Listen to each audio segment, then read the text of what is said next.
C'est encore aujourd'hui un terrain en friche. Seule la clôture cachée sous les herbes et ce panneau nous indique que ce lieu sera demain un site exploité.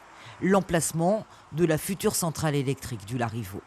L'autorité environnementale a émis le mois dernier son avis sur ce projet et de nombreuses questions ont été posées dans son rapport, comme le choix du site, la construction d'un oléoduc de 14 km ou encore les impacts sur l'environnement dans cette zone à proximité d'une réserve naturelle.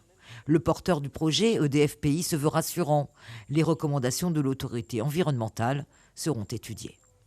Nous avons commencé à analyser tous les points de cet avis qui est très riche à l'image de nos dossiers et donc nous allons faire en sorte d'y répondre au mieux et donc d'améliorer le projet autant que faire se peut. Le projet en fait va s'asseoir sur une superficie d'à peu près 20 hectares. Il est vrai de forêt secondaire, mais on accompagne en fait ce projet d'une mesure compensatoire qui elle couvre 150 hectares d'un milieu équivalent à proximité immédiate de la future centrale. Donc nous sommes confiants et c'est vraiment un ratio qui est très important en termes de compensation que peu de porteurs de projets aujourd'hui peuvent afficher. Mais Guyane Écologie reste très critique sur ce projet. L'Agence de l'environnement, en 41 pages, a soulevé 41 pages d'incohérence de la part de FPI sur ce projet-là, tant au niveau de l'information qu'ils leur ont fournie à eux, Agence de l'environnement, et vous pensez bien par rapport à nous, en tant que citoyens et en tant qu'élus. Moi, je suis un élu de Matoury, et je peux vous dire que nous n'avons rien sur ce dossier qui soit conséquent pour nous permettre d'avoir un avis vraiment éclairé.